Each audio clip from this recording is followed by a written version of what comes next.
Welcome to study 360। दोस्तों, मैं Sunil sir आप लोगों को आज केमिस्ट्री के साथ अपना पहला वीडियो डालने जा रहा हूं, जिसमें पहले चैप्टर का जो नाम है हेलो एल्केन। अब हम लोग हेलो एल्केन के बारे में स्टडी करेंगे कि हेलोजन और एल्केन के बीच में कैसा बॉन्डिंग होती है और किस तरह से ये विखंडित होकर बहुत सारे प्रोडक्ट का निर्माण करती है। तो आज जो है हम जो टॉपिक पढ़ने जा रहे हैं उसका नाम है हेलो एल्केन।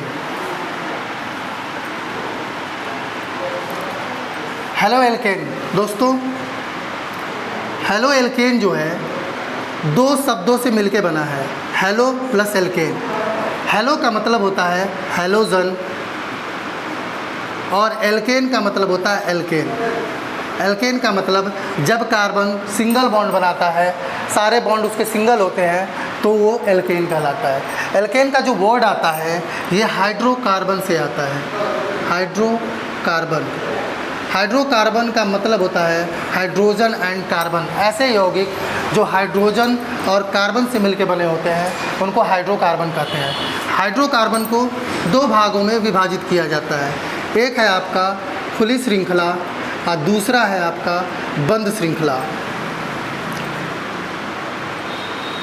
खुली श्रृंखला की अगर हम बात करें तो इसको फर्दर दो पार्ट में डिवाइड किया गया है। एक है आपका संतृप्त और दूसरा होता है असंतृप्त। संतृप्त वर्ड तो आप लोग जानते होंगे। संतृप्त का मतलब होता है जब कोई भी चीज़, जैसे पंडित जी बोलते हैं हम तृप्त हो गए। तृप्त का मतलब होता है अब जो है एक भी पूड़ी पेट के अंदर नहीं जाएगी। उसी का मतलब ये है कि जो कार्बन मैक्सिमम जितना बॉन्ड बना सकता है वो सब सिंगल बॉन्ड से बना रहा है, यानी अब उससे कोई भी नहीं जुड़ सकता। संतृप्त का मतलब होता है। और संतृप्त में सिर्फ एक वर्ड आता है, अब वो आता है एल्केन। एल्केन का फार्मूला भी होता है CHCnH2n+2। ये इसका फार्मूला भी है एल्केन। असंतृप्त में दो टॉपिक आते हैं, एक होता है आपका एल्कीन होता है और दूसरा होता है आपका एल्काइन। एल्कीन का मतलब डबल बॉन्ड और एल्काइन का मतलब ट्रिपल बॉन्ड। दोस्तों, एक चीज़ को पहले ध्यान देना पड़ेगा, डबल बॉन्ड अगर है तो क्या वो कार्बन ऑक्सीजन के बीच में होगा तो भी एल्कीन होगा? नहीं, ये गलत है। कार्बन डबल बॉन्ड कार्बन के बीच में होना चाहिए और ट्रिपल बॉन्ड भी कार्बन और एन, ऐसे ये सही नहीं है। वो कहना चाहता है कि कार्बन और कार्बन के बीच में ट्रिपल बॉन्ड होना चाहिए। कार्बन कार्बन के बीच में डबल बॉन्ड, कार्बन कार्बन के बीच में ट्रिपल बॉन्ड। तो इससे आप समझ रहे होंगे कि एल्केन में मिनिमम एक कार्बन की ज़रूरत होती है, जबकि एल्कीन में मिनिमम दो कार्बन की ज़रूरत होती है। और एल्काइन में भी कितने कार्बन की ज़रूरत होती है? दो ही कार्बन की ज़रूरत होती है। तो दोस्तों, यहाँ पे हमको सिर्फ ये जानना था एल्केन के बारे में, जो कि यहाँ पे एल्केन टॉपिक है। एल्केन का मतलब कार्बन, आपको पता है कार्बन का एटॉमिक नंबर होता है 6। अगर हम इसको केल्विन में तोड़ें तो आएगा 2 और 4। बाहतम कोष में इसके 4 इलेक्ट्रॉन होते हैं। 4 इलेक्ट्रॉन का मतलब कार्बन के बाहतम कोष में 4 इलेक्ट्रॉन, और ऑक्टेन रूल पूरा करने के लिए, अष्टक नियम पूरा करने के लिए इसे 4 और इलेक्ट्रॉन की ज़रूरत होती है। इसीलिए पुश होगा, ठीक बोलेंगे तब रेडी करिए। तो कार्बन के बाहतम कोष में 4 इलेक्ट्रॉन होते हैं। अष्टक नियम पूरा करने के तहत इनको जो है अपने बाहतम कोष में 8 इलेक्ट्रॉन को पूरा करना होता है। कार्बन जो है 4 सहसंयोजक बंध बनाता है। सहसंयोजक बंध के बारे में आप लोग जानते होंगे। बंध जो है तो 3 प्रकार के होते हैं, वैद्युत बंध, सहसंयोजक बंध और उप सहसंयोजक बंध। इलेक्ट्रॉनों के स्थानांतरण से जो बंध बनते हैं उनको हम लोग वैद्युत बंध कहते हैं। किन्हीं दो परमाणुओं के मध्य इलेक्ट्रॉन की बराबर की साझेदारी से जो बंध बनते हैं उन्हें हम लोग सहसंयोजक बनते हैं। और जो उप सहसंयोजक बंध होता है उसका डिफिनीशन है कि किन्हीं दो परमाणुओं के मध्य साझे का इलेक्ट्रॉन किसी एक परमाणु द्वारा दिया जाए तो उसे हम कहते हैं उप सहसंयोजक बंध। दोनों में अंतर बस इतना है कि इसमें जो है जो साझे का इलेक्ट्रॉन होता है वो दोनों का होता है, जबकि उप सहसंयोजक बंध में जो साझे का इलेक्ट्रॉन होता है तो किसी एक परमाणु द्वारा ही दिया जाता है। यहाँ कार्बन मैक्सिमम 4 बॉन्ड बनाता है। चारों, अगर हाइड्रोकार्बन की बात करें तो जाहिर है कि कार्बन और हाइड्रोजन ही होंगे, तो हाइड्रोजन जो होता है 1 बॉन्ड बनाता है। इसको थोड़ा ध्यान दीजिएगा। हाइड्रोजन 1 बॉन्ड बनाता है, ऑक्सीजन 2 बॉन्ड बनाता है, नाइट्रोजन 3 बॉन्ड बनाता है और कार्बन आपका पता है कितने बॉन्ड बनाते हैं? 4 बॉन्ड बनाते हैं टोटल। और एक चीज़ और था यहाँ पे, जो कार्बन के 4 बॉन्ड होते हैं हम लोग फिगर पे ऐसे ड्रॉ करते हैं, क्योंकि रियल में जो होता है कार्बन का जो स्ट्रक्चर होता है चारों बॉन्ड का ऐसे होता है, और ये एक प्लेन पे नहीं होता है, ये चतुष्फलकीय संरचना बनाते हैं। और एक बॉन्ड और दूसरे बॉन्ड का जो एंगल होता है 109 डिग्री 28 मिनट का होता है सारे बॉन्डों के बीच में। तो दोस्तों यहाँ पे हम लोग थोड़ा सा ये समझे कि कार्बन 4 बॉन्ड बनाता है, दूसरा एल्केन के बारे में हम समझ गए। अब बात आती है हमारे सामने हैलोजन की। हैलोजन की अगर हम बात करें तो हैलोजन जो होता है वो फ्लोरीन, क्लोरीन, ब्रोमीन, आयोडीन वाले समूह को ही हम लोग हैलोजन बोलते हैं, और इसको जो है एक्स से रिप्रेजेंट करते हैं, कैपिटल एक्स से। इसमें फ्लोरीन, क्लोरीन, ब्रोमीन और आयोडीन और एस्टेटीन भी आता है, लेकिन जो हम मेनली हैलो एल्केन में स्टडी करते हैं वो क्लोरीन, ब्रोमीन और आयोडीन के बारे में ही स्टडी करते हैं, फ्लोरीन के बारे में नहीं करते और एस्टेटीन के बारे में नहीं करते। फ्लोरीन का हैलो एल्केन में स्टडी ना करने का कारण है कि जो इसके यौगिक होते हैं वो बहुत स्ट्रॉन्ग बॉन्ड से बने होते हैं, जो कि नॉर्मल रिएक्शन नहीं शो करते, जबकि क्लोरीन, ब्रोमीन और आयोडीन एक जैसे ही रिएक्शन शो करते हैं। तो हम लोगों को पता चला कि हैलोजन जो होते हैं उसे एक्स से रिप्रेजेंट करते हैं, और इससे के अंतर्गत क्लोरीन, ब्रोमीन और आयोडीन आता है। इन सब का चार्ज जो होता है माइनस होता है, बी आर पे भी माइनस, आई पे भी माइनस होता है। अगर ध्यान से देखेंगे तो क्लोरीन का एटॉमिक नंबर होता है 17। अगर हम इसे ब्रेक करें तो 2, 8, 7 होगा। बाह्यतम को उसमें 7 इलेक्ट्रॉन है, तो ये 1 इलेक्ट्रॉन गेन करेगा, और इसलिए इस पर चार्ज जो होता है वो माइनस होता है। और 21 समूह के होने के नाते इसका भी नाम सिंगल माइनस होगा, इस पर भी सिंगल माइनस होगा और इस पर भी सिंगल माइनस ही होगा। तो हैलोजन हो गया। अब एल्केन में एक चीज़ और हमको सीखना है या जानने की ज़रूरत है, वो है एल्किल समूह। एल्किल समूह, एल्किल को आर से रिप्रेजेंट करते हैं, कैपिटल आर से, और एल्किल का डिफिनीशन होता है 1 हाइड्रोजन रिप्लेस इन एल्केन, या फिर आप कह सकते हैं हिंदी में से 1 हाइड्रोजन को जब एल्केन से निकाल दिया जाता है तो एल्किल समूह प्राप्त होता है।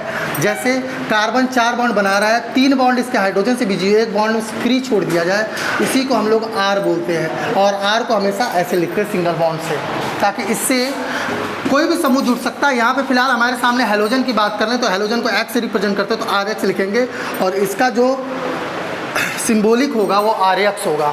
हैलो एल्केन का मतलब आर एक्स, इसीलिए इसको एल्किल हैलाइड, ये क्या है आपका एल्किल है, और इसको हैलोजन, जैसे क्लोराइड, ब्रोमाइड, आयोडाइड बोलते हैं, उसी तरह से हैलोजन को हैलाइड बोलेंगे, यानी एल्किल हैलाइड भी बोलते हैं। इसको क्या बोलते हैं? एल्किल हैलाइड भी बोलते हैं।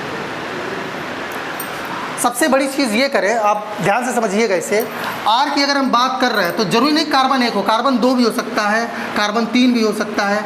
बस ये होगा कि इसका 1 हाइड्रोजन क्या होना चाहिए, 1 बॉन्ड फ्री होना चाहिए, ताकि उससे कौन जुड़ सके, कोई भी और प्रतिस्थापनी समूह से जुड़ सके, तभी ये क्या कहलाएगा, आर कहलाएगा। जनरली क्लास 12 तक जो है हमको जो देखने को मिलता है, कार्बन 1 मिलता है, या कार्बन 2 मिलता है, या कार्बन 3 मिलता है, इससे ज़्यादा हमको देखने को नहीं मिलता है। इसमें अगर हम बात करें तो इसको बोलते हैं CH3, और ये आपका होता है मेथिल, ये होता है C2H5, इसका नाम होता है एथिल, और ये होता है आपका प्रोपिल। अगर सब हाइड्रोजन इसका भी पुट कर दें हम तो होगा C3H7 सिंगल बॉन्ड। ये जो बॉन्ड है, ये जो ये जो बॉन्ड है फ्री होना चाहिए, 1 बॉन्ड सबका फ्री। और एक चीज़ और याद रखिए, ये जो बॉन्ड हम H की तरफ लगा रहे हैं, जो भी बॉन्ड कहीं भी, जैसे ये बॉन्ड जो फ्री हो रहा है, जो हम देखिए H की तरफ लगाए, ये भी H की तरफ लगाए हैं, ये H की तरफ नहीं, ये जो बॉन्ड है ये कार्बन का है, ये बॉन्ड जो है कार्बन, क्योंकि हाइड्रोजन ऑलरेडी एक ही बॉन्ड बनाता है जो कि कार्बन के साथ कंप्लीट कर चुका है। अब हम बात करेंगे हैलो एल्केन के बारे में, या एल्किल हैलाइड के बारे में, इसकी प्रकृति कैसी होती है। तो सबसे पहले अगर हम बात करेंगे तो जो CX बंध की बात करेंगे, किसकी बात करेंगे हम, CX बॉन्ड की बात करेंगे, इसकी बंध की बात करेंगे, ठीक है, CX बॉन्ड, क्योंकि ये तो आपका बॉन्ड है, सब हाइड्रोजन से पुट है। CX ये बंध की बात करें तो सिंगल बॉन्ड, आप लोग पढ़े होंगे सिग्मा बॉन्ड और पाई बॉन्ड। सिग्मा बॉन्ड, जब सिंगल बॉन्ड हो तो सिग्मा होगा, अगर डबल बॉन्ड हो तो 1 सिग्मा होगा और 1 क्या होगा आपका पाई होगा। अगर ट्रिपल बॉन्ड होगा तो 1 सिग्मा होगा और 2 क्या होंगे आपके पाई बॉन्ड होंगे। पाई और सिग्मा बॉन्ड में सिग्मा बॉन्ड बहुत ही स्ट्रॉन्ग होता है, क्योंकि ये लाइनर ओवरलैपिंग से बनता है, रेखीय अतिव्यापन से बनता है, जबकि पाई बॉन्ड पारस्व अतिव्यापन से बनता है। तो मजबूत जो बॉन्ड होता है वो सिग्मा बॉन्ड होता है। और इसमें टोटल 4 सिग्मा है। कितने बॉन्ड हैं? 4 सिग्मा बॉन्ड है। और 4 सिग्मा बॉन्ड को एक बॉन्ड 4 सिग्मा में एक सिग्मा हमको देना है यस को, बाकी जितने सिग्मा बच रहे हैं वो पी को देना है। इसलिए इसमें जो संकरण होगा वो sp3 संकरण होगा। और sp3 संकरण होने के नाते ये जो CX बॉन्ड के बीच में sp3 संकरण होता है। और कार्बन की जो विद्युत ऋणात्मकता होती है वो 2.5 होती है, और जबकि जितने भी हैलोजन होते हैं इनका लगभग 3 के आसपास होता है, लगभग 2.5 से ऊपर होते हैं। इसलिए जब कार्बन के साथ ये बॉन्ड तोड़ते हैं तो ये माइनस चार्ज लेता है और कार्बन हमेशा क्या लेता है? प्लस चार्ज लेता है। अब एल्किल हैलाइडों के बनाने की विधि की बात करेंगे हम कि देखो सबसे पहले क्या होती है थीसिस। किसी भी चैप्टर की थीसिस क्या होती है? किसी भी चैप्टर की सबसे पहले थीसिस ये होती है कि परिचय। सबसे पहले हम क्या देखते हैं? उसका परिचय। अब तक हम लोग परिचय ही देख रहे थे। उसके बाद हम करते हैं बनाने की विधि। किसकी बात करते हैं हम? उसकी बनाने की विधि। उसके बाद क्या आता है? उसके बाद आएगा गुण, प्रॉपर्टीज़। गुण जो होते हैं वो 2 होते हैं, एक होता है आपका भौतिक गुण और दूसरा होता है रासायनिक गुण।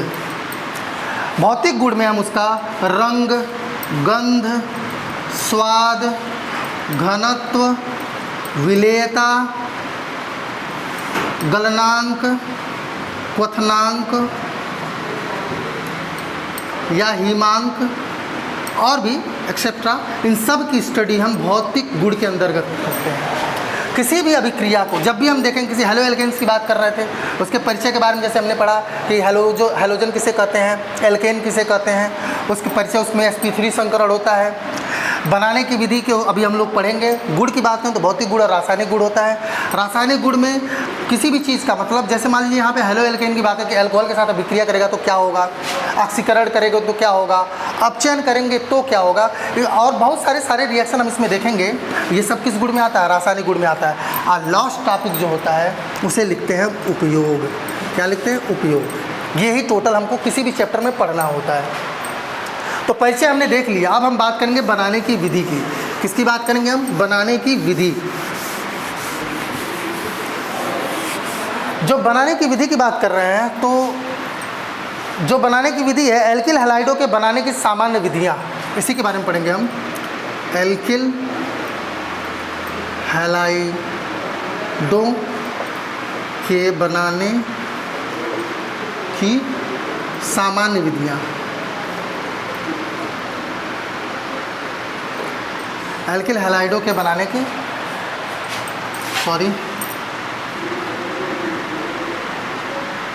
एल्किल हैलाइडों के बनाने की सामान्य विधियाँ, जिसमें जो सबसे पहला अगर कुछ आता है उस टॉपिक का नाम है एल्केनों के हैलोजनीकरण द्वारा। एल्केनों के हैलोजनीकरण द्वारा। अब इसमें देखिए टॉपिक पहले ध्यान से देखिएगा। हम बनाने की विधि की बात कर रहे हैं। किसको बनाने की विधि की बात कर रहे हैं? RX बनाने की विधि की बात कर रहे हैं। यहाँ पे जो हमारे सामने है एल्केन। एल्केन मतलब क्या आपको पता है? RH। इसको समझ रहे हैं आप लोग? RH, क्योंकि एक जो बॉन्ड उसका फ्री हुआ था उसको मैंने फिर वापस किससे भर दिया? H से। यानी ये क्या हो गया? वापस एल्केन हो गया। एल्किल ये है और ये क्या है? हाइड्रोजन है। अगर हैलोजन एल्केन को समझ रहे हैं? एल्केन को हम RH लिख सकते हैं। और हैलोजनीकरण, हैलोजनीकरण का मतलब हैलोजन को जोड़ देना ही क्या कहलाता है? हैलोजनीकरण कहलाता है। अब हम देखेंगे यहाँ पे, जैसे हम सबसे पहले जो रिएक्शन कराएंगे हम CH4 का कराएंगे। किसका कराएंगे? CH4। इसका नाम है मीथेन। मीथेन गैस है ये। इसे मार्स गैस भी बोलते हैं।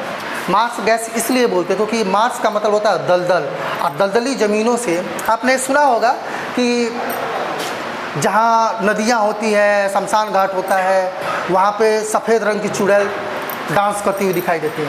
इसका मतलब आपको सब पता है? एक्चुअल में वो चुड़ैल नहीं होती, वो कौन सी गैस होती है? मीथेन गैस होती है। मीथेन गैस दलदली ज़मीनों से बाहर निकलती है। जब गैस निकलती है तो कैसे निकलती है? लहर की तरह निकलती है, जैसे साड़ी हिल रही है। इसीलिए इसको वो जो आप समझ रहे होंगे दलदली ज़मीनों को चुड़ैल भी बोलते हैं। कॉमन नेम है। फिलहाल ये है मीथेन मार्स गैस। और मार्स का मतलब होता है दलदल, और दलदल की ज़मीनों में पाया जाता है CH4। इसलिए इसको कौन सी गैस बोलते हैं? मीथेन गैस बोलते हैं।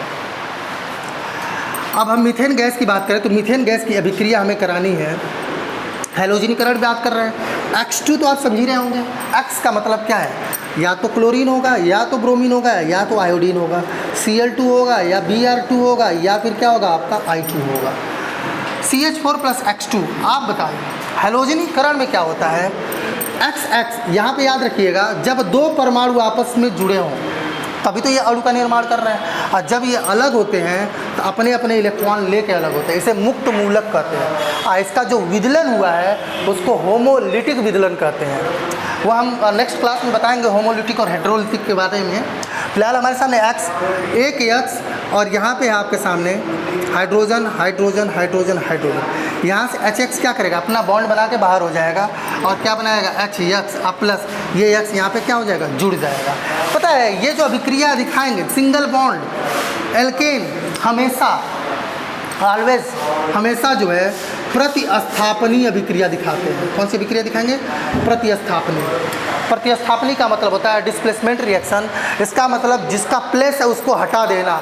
अब आप बताइए कार्बन मैक्सिमम 4 बॉन्ड बनाता है, अगर X आएगा कहाँ जुड़ेगा, जब तक इसमें से किसी को हटाएगा नहीं तब तक ये अपने आप को जोड़ नहीं सकता है। यानी अगर इसको जुड़ना है तो किसी को हटाएगा, इसीलिए हमेशा क्या दिखाएगा, प्रतिस्थापनी। सिंगल बॉन्ड बिजी, जब बॉन्ड बिजी तो क्या दिखाएगा, प्रतिस्थापनीय अभिक्रिया ही दिखा सकता है। जबकि दूसरा जो है योग अभिक्रिया, ये डबल बॉन्ड या ट्रिपल बॉन्ड दिखाते हैं। योग अभिक्रिया डबल बॉन्ड और ट्रिपल बॉन्ड, क्योंकि योग इसी में हो सकता है, क्योंकि कार्बन का बॉन्ड बिजी है, बॉन्ड तोड़ेगा किसी को भी जोड़ लेगा, लेकिन ये जो होंगे आपके प्रतिस्थापनीय अभिक्रिया ही दिखाएगा। HX, अब बताइए एक X, यहाँ देखिए X को मैंने 2 पार्ट्स में तोड़ा था, एक तो X, दूसरा X। एक X एक H लेके बाहर हो गया, दूसरा X क्या करेगा, जो 3 तो है X हटाए X जोड़ेगा, यानी बचेगा आपका CH3X जुड़ेगा। और एक चीज़ और बताइए, दूध में अगर जोरन ना डाला जाए तो क्या वो दही बनेगा, कंडीशन। आपको क्या लग रहा है कि CH4 में X2 मिला दिया हमको मिल जाएगा CH3X, ऐसा कुछ नहीं होता। एक्चुअल में जब तक इसमें उत्प्रेरक या फेवरेबल कंडीशन उत्पन्न नहीं की जाएगी तब तक ये रिएक्शन हो ही नहीं सकता। यानी आप बताओ, पानी H2O होता है ना, पानी क्या होता है, H2O होता है, फिर भी हम पानी के अंदर जाके ऑक्सीजन नहीं ले सकते ना।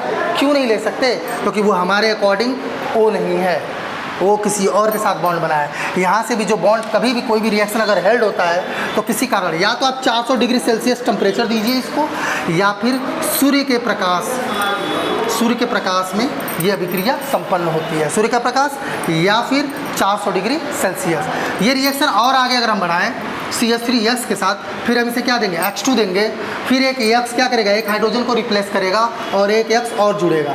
आप सोच रहे होंगे कि H को बार बार क्यों रिप्लेस कर रहा है। एक्चुअल में ध्यान समझिएगा, हाइड्रोजन की जो ऋणात्मकता होती है 2.1 के आसपास होती है, जबकि X में होता है लगभग 3 होती है। जिसकी विद्युत ऋणात्मकता ज़्यादा होती है वो दूसरे को इलेक्ट्रॉन को एब्जॉर्ब करके उसके हटा सकता है। आप ही बताइए, आप किसके साथ घूमना चाहेंगे, मजबूत लोगों के साथ, कमज़ोर लोगों के साथ। हर आदमी मजबूत लोगों के साथ घूमना चाहता है, हम भी घूमेंगे, ये भी घूमता है। ये भी क्या किया, एक H को लेके बाहर किया, यानी माइनस क्या हो गया आपका, HX हो गया, एक HX निकल गया और एक X और जुड़ गया, CH2H कितना बचा, 2 बचा। अब X कितने हो गए, 2 हो गए। फिर वापस लेके आते हैं, हाँ याद रखिएगा Hµ का मतलब होता है फोटान जो कि सूर्य की किरणों से जो प्रकाश आता है वो फोटान ऊर्जा के रूप में होता है। CH2X2 पे फिर वापस हम जो है X2 से अभिक्रिया कराएंगे, फिर से क्या करेगा, X एक H को रिप्लेस करेगा और एक X जुड़ेगा, यानी क्या निकल जाएगा, HX निकल जाएगा और एक X और जुड़ेगा, बचेगा CHX3। इसका वापस अगर रिएक्शन कराएं तो X2 के साथ फिर क्या निकलेगा, HX और लास्ट में बचेगा CH4। अब आप हमको ज़रा एक चीज़ बता दीजिए, अब किसको हटाएंगे हम, अब तो सारे हाइड्रोजन आउट हो गए और सारे हैलोजन जुड़ गए हैं। अब कोई हैलोजन किसी हैलोजन को हटाएगा नहीं ना। अब ध्यान समझिएगा, यहाँ जो फार्मूला आया है CH3, अगर ये X की जगह अगर हम Cl लेते तो इसका फार्मूला होता है CHCl3 और इसको हम लोग बोलते हैं क्लोरोफॉर्म। हमको लगता है सभी को पता होगा कि क्लोरोफॉर्म किसे कहते हैं, निश्चेतक होता है। ये जो है पहले ऑपरेशन में यूज होता था जब शल्य चिकित्सा होती थी, शल्य सर्जरी जब होती थी, लेकिन बाद में इसको बंद कर दिया गया क्योंकि इसको जो है सूंघा के लोगों को बेहोश किया जाता था। और अब जो है बहुत सारे तकनीकी आ गए, इंजेक्शन से क्या पार्ट शून्य करना है, कितना देना है, ये सब पता है। इसलिए अब क्लोरोफॉर्म को क्या कर दिया गया, बंद कर दिया गया। ये रिएक्शन बताइए आपको समझ में आया, एल्केनों के हैलोजनीकरण द्वारा। RH बॉन्ड समझ में आया और RH भी समझ में आया, क्योंकि RH से ही हमने किसको बनाया है, RX को बनाया। हम बात कर रहे थे RX बनाने की विधि की। इसमें एक रिएक्शन और हम लोग देख लेते हैं तो सही रहेगा। X2 की जगह हम Cl2 को रिएक्शन देख लेते हैं। CH4, मैं अगर स्ट्रक्चरल दिखाऊं तो कोई दिक्कत तो है नहीं आप लोगों को, और आसानी से समझ में आएगा आपको। CH4 प्लस Cl, ये आपका Cl2 गैस है और ये आपका मीथेन गैस है। ये आपका क्या करेगा, HCl आउट करेगा और ये क्लोरीन आके यहाँ पे बॉन्ड बनाएगा। किसकी उपस्थिति में, सूर्य के प्रकाश की उपस्थिति में। और टेम्परेचर कितना होना, या फिर टेम्परेचर होना चाहिए 400 डिग्री सेल्सियस। कहीं कहीं लिखता है 250 से 400 डिग्री सेल्सियस, इसको ध्यान दीजिएगा। क्या निकल गया इसमें से, माइनस HCl हो गया। देखिए HCl निकल गया। अब ये Cl यहाँ के जुड़ेगा तो यानी स्ट्रक्चर जो होगा आपका, अब ये हो गया आपका Cl। फिर इसके साथ Cl2 का रिएक्शन कराएंगे, फिर एक Cl रिप्लेस करेगा H को और अपने Cl को दूसरा वहाँ जोड़ेगा। कार्बन हो गया आपका, 2 हाइड्रोजन हो गए, Cl कितने हो गए, 2 हो गए। वापस लेके आएंगे, फिर हम क्या देंगे इसको, Cl2 देते हैं, फिर एक Cl एक H को रिप्लेस करेगा और आपका कार्बन पे अब हो गए 3 क्लोरीन हो गए, 3 क्लोराइड हुए और 1 हाइड्रोजन बचा है। एक रिएक्शन और करा देंगे Cl2 के साथ, यहाँ भी HCl निकलेगा और यहाँ भी HCl निकलेगा और बनेगा ये क्या, CCl4, carbon tetra chloride. Tetra मतलब 4, मोनो डाई ट्राई टेट्रा, ये है ट्राई। आप ध्यान समझिएगा, इसी का नाम CHCl3 है, CHCl3, और यही क्लोरोफॉर्म है और ये है कार्बन टेट्रा क्लोराइड। तो ये रिएक्शन मैं समझ रहा हूँ कि आपको समझ में आ चुका होगा। अब हम दूसरे रिएक्शन की अगर हम बात करें तो बात यह है कि हम लोग पढ़ रहे हैं RX बनाने की विधि। दूसरा रिएक्शन है योग अभिक्रिया, याद रखिएगा। एल्कीन आ रहा है, ये एल्केन था और ये क्या है आपका एल्कीनो में हाइड्रोजन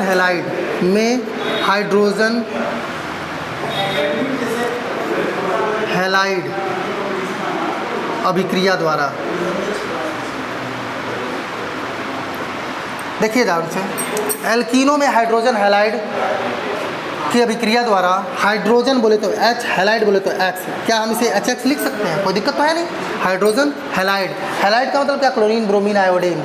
और एल्कीन का मतलब आपको बेहतर पता है, एल्कीन और एल्काइन। एल्कीन का मतलब होता है कार्बन कार्बन के बीच में डबल बॉन्ड होनी चाहिए। अब ध्यान समझिएगा, कार्बन का डबल, कार्बन कितना बॉन्ड बनाता है, 4, 1 2 3 4, 1 2 3 4, ये भी हाइड्रोजन, ये भी सब हाइड्रोजन हो गए। प्लस किससे रिएक्ट कराना है, HX से। अच्छा एक चीज़ बताइए कि प्रॉब्लम कहाँ है। मान लीजिए एक पिता के 2 बच्चे हैं, एक पिता के 2 बेटे हैं और आप जो है, उसका पिता जो है 2 मिठाई लेके आ रहा है, एक में रसगुल्ला भर के लेके आ रहा है और एक में लड्डू भर के लेके आ रहा है। आप बताइए क्या ये नाइंसाफ़ी नहीं है कि एक को लड्डू दे, एक को रसगुल्ला दे। लेकिन जब एक ही बेटा हो तो कोई दिक्कत तो है ना। यहाँ पे बात आती है, अगर डबल बॉन्ड है, आप देखो ये X2 नहीं है, HX, एक अलग एक अलग, ये टूटेगा तो आप खुद बताइए। एक तो आपका H प्लस लेगा और X क्या लेगा, माइनस। H क्या लेता है, प्लस, और X क्या लेता है, माइनस। यहाँ पे जो है इस बॉन्ड का योग अभिक्रिया, मैंने अभी बताया था कि प्रतिस्थापनीय अभिक्रिया हमेशा एल्केन दिखाते हैं, जबकि डबल बॉन्ड एल्कीन जो होते हैं या एल्काइन जो होते हैं वो योग अभिक्रिया दिखाते हैं। यहाँ पे क्या होगा, ये बॉन्ड तोड़ेगा अपना और एक पे H जुड़ेगा और एक पे क्या जुड़ेगा, X जुड़ेगा।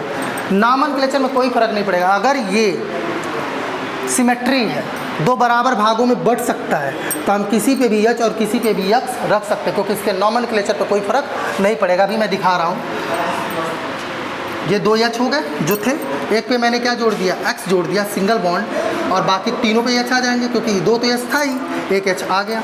अब इसका नाम अगर रखेंगे तो X का पोजीशन एक ही नंबर कार्बन पे होगा। अगर यही X यहाँ ना रखें, यहाँ रखें और यहाँ पे H रखें, तो भी X का पोजीशन क्या होगा, एक ही नंबर का कार्बन होगा। इसलिए इसके नॉमेनक्लेचर पे कोई फ़र्क नहीं पड़ेगा।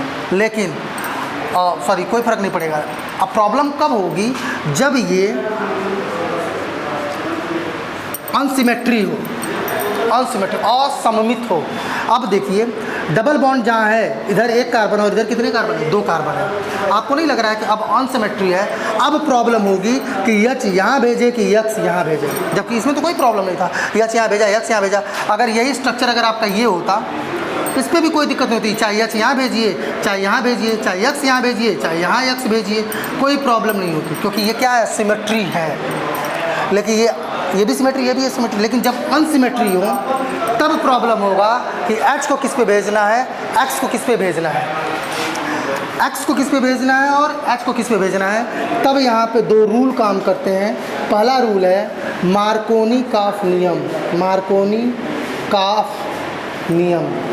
मार्कोनी-काफ नियम के तहत निगेटिव पोर्शन उस कार्बन परमाणु पे जाता है जिसके पास हाइड्रोजन की संख्या कम हो, जिस पे हाइड्रोजन की संख्या कम हो। यहाँ पे देखेंगे आप, तो कार्बन 4 बॉन्ड बनाता है, 1 2 3 4, 1 2 3 4, 1 2 3 4, 4 बॉन्ड सब बनाया है। अब इन दोनों में अगर हम रिएक्ट कराते हैं प्लस HX के साथ, तो अब सवाल बनता है कि H किस पे जाएगा और X किस पे जाएगा। X निगेटिव पोर्शन उस कार्बन पे जाता है जिसके पास हाइड्रोजन की संख्या कम हो। इसके पास 1 है, इसके पास कितने हैं, 2 हैं। देखिए यहाँ की बात नहीं हो, इन दोनों की बात है, क्योंकि डबल बॉन्ड इन दोनों के बीच में है। इन दोनों में X किस पे जाएगा, तो जिसके पास हाइड्रोजन की संख्या कम हो, इसके पास 2 है, इसके पास 1 है, जाए X किस पे आएगा, इस कार्बन पे आएगा। यानी जो स्ट्रक्चर होगा,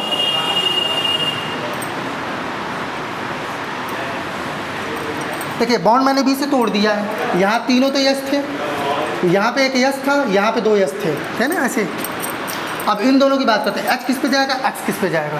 तो X हमेशा मार्कोनी-काफ नियम के तहत X उस कार्बन पे जाता है जिसके पास हाइड्रोजन की संख्या क्या होती है, कम होती है, यानी इस पे आएगा X और इस पे जाएगा H। ये किस नियम के तहत है, मार्कोनी-काफ नियम। ये वेरी इंपॉर्टेंट है, इसको ध्यान से समझिएगा। अच्छा एक चीज़ बताइए, ठीक है मुझे समझ में आया, मार्कोनी-काफ नियम से निगेटिव पोर्शन हमें उस कार्बन पे भेजना है जिसके पास हाइड्रोजन संख्या कम हो। अब सवाल ये होता है, नहीं मुझे X इस पे भेजना है, तो हम कैसे भेजेंगे। तो इसको भेजने का जो रूल है वो है खैरस प्रभाव बोलते हैं, या फिर परऑक्साइड प्रभाव। परऑक्साइड अगर आपको पहचाना, जब O ऐसे बॉन्ड बनाता हो तब ये होता है परऑक्साइड। अब बात करेंगे हम खैरस प्रभाव या परऑक्साइड प्रभाव की बात करेंगे। क्यों करेंगे, क्योंकि X अब हमको इस पे भेजना है। खैरस प्रभाव का नियम ये है कि निगेटिव पोर्शन उस कार्बन पे जाता है जिसके पास हाइड्रोजन की संख्या अधिक हो। इसके पास 1 है, इसके पास 2 है, X किस पे जाएगा, इस C पे जाएगा। यानी स्ट्रक्चर जो होगा, मैं इसे ऊपर दिखाने की बात कर रहा हूँ, 1 मिनट।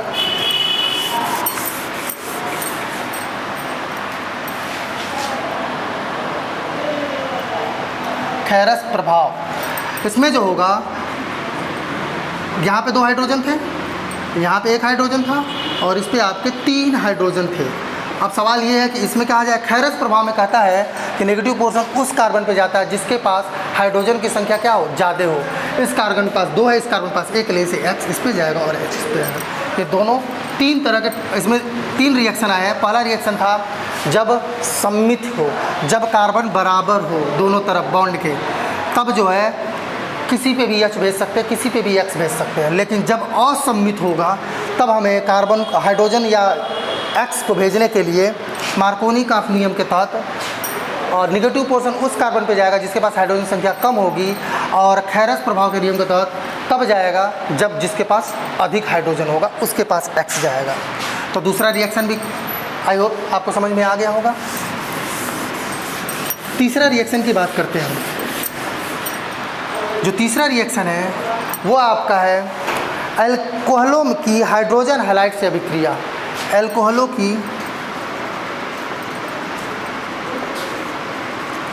हाइड्रोजन हैलाइड से अभिक्रिया। अल्कोहल, OH को हम लोग अल्कोहल कहते हैं, वो भी तब जब ये कार्बन से जुड़ा हो। ऐसा थोड़ी है कि हाइड्रोजन से जुड़ा होगा तो मान लेंगे अल्कोहल है। अब वाटर में देखो HOH है, क्या हम कहेंगे इसको, कह देंगे ये अल्कोहल है। ये अल्कोहल नहीं है, अल्कोहल वो होगा जब OH से जुड़ता है, तब हम इसे क्या बोलते हैं, अल्कोहल बोलते हैं। अब बॉन्ड इसका कंप्लीट करते हैं, हो गया कंप्लीट। देखिए कार्बन 4 बॉन्ड बनाता है, 1 2 3 4, OH जुड़ गया बॉन्ड से। अब इसका रिएक्शन किसके साथ कराना है, हाइड्रोजन हैलाइड यानी किसके साथ, HH के साथ। आप बताइए OH क्या लेता है, -H क्या लेगा, प्लस। ये दोनों आपस में बॉन्ड बना के अलग हो गए, क्या बनाएंगे, ये H2O बनाएंगे। क्या बनाएंगे, आपके H2O बनाएंगे। और आपका जो माइनस निकला था इसी पर चार्ज क्या होगा, प्लस। और ये कौन सा माइनस चार्ज किस पे आएगा, प्लस पे। यानी यहाँ पे जो बनेगा आपका x जुड़ेगा, और आप ठीक से देखिए तो ये RX है। क्या है आपका RX। और इसको अगर शॉर्टकट तरीके से अगर हम लिखने की कोशिश करेंगे तो देखिए हमने लिया आपका ROH प्लस रिएक्ट कराया आपका HS के साथ, H जो होगा OH लेके बाहर हो जाएगा, अब बनेगा आपका RX प्लस H2O। ये आपका है अल्कोहल को हाइड्रोजन हैलाइड से अभिक्रिया।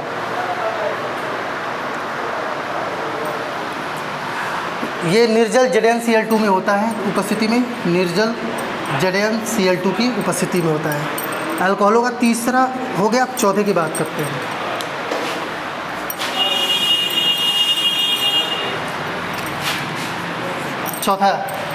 चौथा जो हेडिंग है, अल्कोहलों की फास्फोरस हैलाइड के साथ अभिक्रिया। अल्कोहलों की फास्फोरस हैलाइड के साथ अभिक्रिया। अल्कोहल यानी ROH, फास्फोरस हैलाइड। फास्फोरस का ऑक्सीडेशन नंबर +3 भी होता है और +5 भी होता है। तो आप समझ रहे होंगे, अगर हैलोजन का एक होता है -1 तो आएगा PCl3 होगा, इसमें क्या होगा PCl5 होगा। इसमें हम 3 रिएक्शन देखेंगे, एक तो फास्फोरस प्लस ब्रोमीन, दूसरा पहला देखेंगे आपका PCl3, दूसरा देखेंगे PCl5, तीसरा देखेंगे फास्फोरस और ब्रोमीन के साथ। तो सबसे पहले हम PCl3 को देखते हैं कि ROH के साथ PCl3 का रिएक्शन क्या होगा। ROH प्लस PCl3, याद रखिए ये PCl3 हो तो इसके 3 मॉलिक्यूल्स ROH के लेंगे। या अगर आप इसे ब्रेक करेंगे देखिए तो R प्लस 3 है, OH minus OH minus OH minus. ठीक है जी। PCl3 को तोड़ते हैं तो P plus plus plus Cl minus Cl minus Cl minus. अब बताइए प्लस किसके पास जाएगा, माइनस के पास, क्या बनाएगा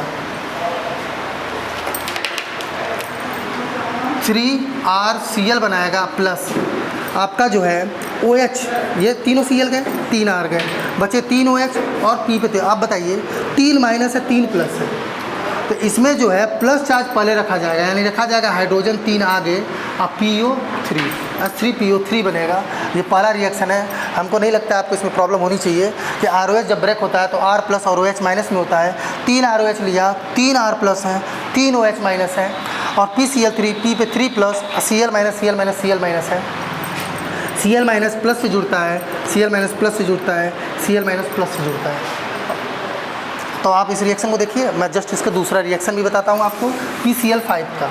किसकी बात करेंगे हम, PCl5। ये आपका रिएक्ट करेगा सिर्फ ROH के साथ, इसमें 3 अणु ही भाग लेंगे।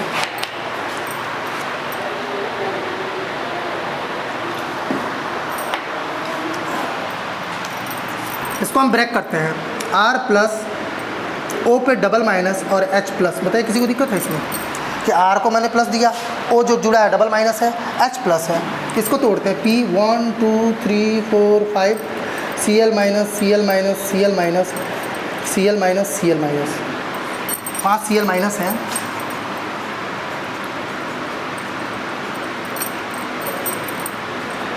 एक H एक Cl लेके बाहर हो गया, क्या बना लिया, HCl बना लिया।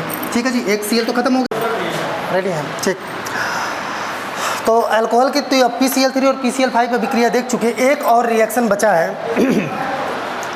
जो आपका 2P + 3Br2 पे रिएक्शन होगा। आप देखते हैं,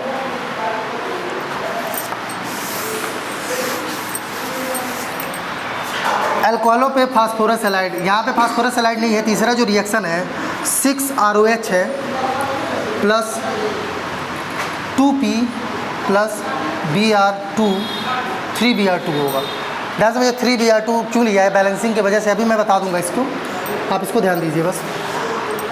अब तो इसको थोड़ा बहुत तोड़ना सीख ही गए होंगे कि R plus OH minus R plus OH minus R plus OH minus R plus OH minus कितनी बार, 2 2 4, एक 5 और एक 6।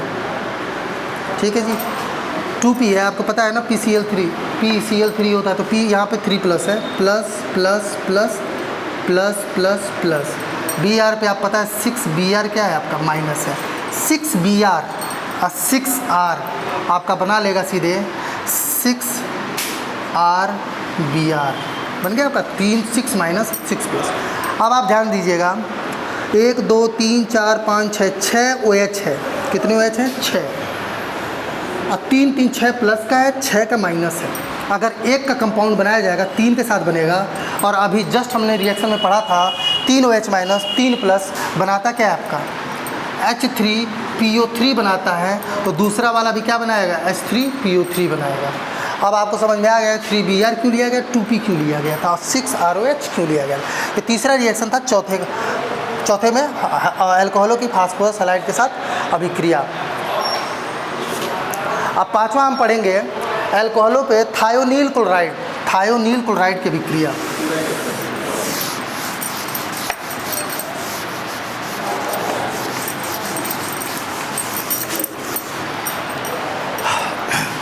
अल्कोहलों पर थायोनील क्लोराइड की अभिक्रिया द्वारा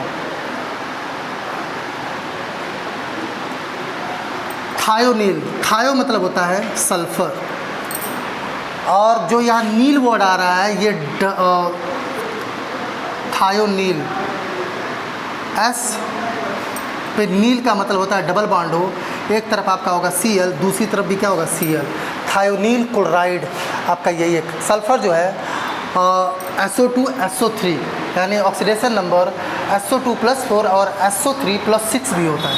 और ये अगर आप पूछना चाहते हैं कि ऐसा क्यों होता है, तो ये होता है इनर्ट पेयर इफेक्ट की वजह से होता है, अक्रिय युग्म प्रभाव की वजह से होता है, जिसमें साझे जो इलेक्ट्रॉन साझा होता है आउटर मोस्ट शेल इलेक्ट्रॉन का, उसमें बाह्यतम कोश में अगर S का इलेक्ट्रॉन और P का जो भी इलेक्ट्रॉन हो, तो P अपना इलेक्ट्रॉन उठा के दे देता और S अपना इलेक्ट्रॉन उठा के नहीं देता। तो यही दो हमेशा कम होता है। जैसे P प्लस 3 प्लस था, P पे कितने प्लस हो गए थे, तुरंत 5 प्लस हो गए थे, क्योंकि इसके बाह्यतम कोश में कितने इलेक्ट्रॉन होते हैं, 5 होते हैं। 2 S का होता है, 3 P का होता है। सिर्फ P के इलेक्ट्रॉन को देना, 2 के इलेक्ट्रॉन को ना देना, यही कहलाता है अक्रिय युग्म प्रभाव। तो यहाँ भी सल्फर के साथ वही होता है। अब इसका अभिक्रिया हमको कराना है किसके साथ, ROH के साथ। किसके कराना है, ROH। अल्कोहल पे R प्लस लेता है, R अगर हम यहाँ तोड़ें तो R क्या लेगा प्लस, O पे डबल माइनस और H क्या लेगा प्लस लेगा। यहाँ पे देखिए S पे डबल बॉन्ड हो, 2 प्लस चार्ज होगा क्योंकि दोनों Cl बाहर निकाल रहे हैं हम, एक Cl एक H के साथ बाहर होगा, क्या बना लिया HCl, और एक Cl आपका R के साथ चला गया, क्या बना लिया आपका RCl, और S जो डबल प्लस था डबल माइनस को जोड़ के बना लेता है SO2 सल्फर डाइऑक्साइड बना लेता है। समझिए ध्यान से, ROH टूटा R प्लस में, OH माइनस में, तो O को अलग कर दिया हमने, O पे डबल माइनस H प्लस हुआ। इसको मैंने तोड़ा तो SO पे double plus, chlorine Cl minus Cl minus H के साथ बॉन्ड बनाएगा और HCl निकल गया। यही Cl आपका R के साथ बना के RCl निकल गया, और सल्फर जो है ये ऑक्सीजन लेके सल्फर डाइऑक्साइड के रूप में निकल गया। यह आपका जो है 5वां नंबर का रिएक्शन था अल्कोहलों पर थायोनील क्लोराइड की अभिक्रिया द्वारा। अगला है आपका मोनोकार्बोक्सिलिक अम्ल पर सिल्वर लवण की अभिक्रिया।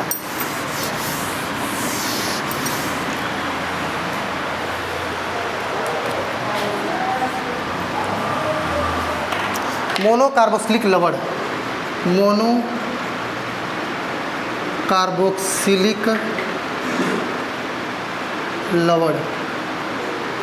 मोनोकार्बोक्सिलिक लवण, मोनोकार्बोक्सिलिक सिल्वर लवण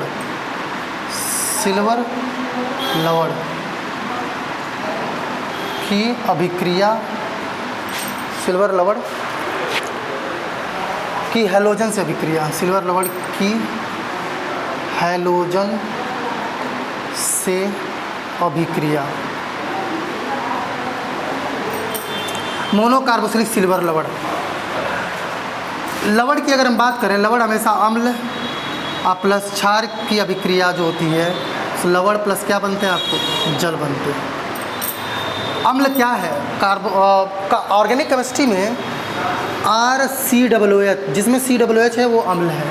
और क्षार आपका अगर सिल्वर की बात करते हो AgOH होगा। OH H के साथ बॉन्ड बना के क्या बना लेगा, जल बना लेगा। और लवण जो बनेगा वो बनेगा RCOOAG बनेगा। Plus H2O। इसी को बोला है मोनो मतलब एक COOH है, मोनो कार्बोक्सिलिक COOH का सिल्वर लवण, यानी RCOOAg की बात कर रहा है। यानी RCOOAg किसके साथ अभिक्रिया करानी है? हैलोजन से।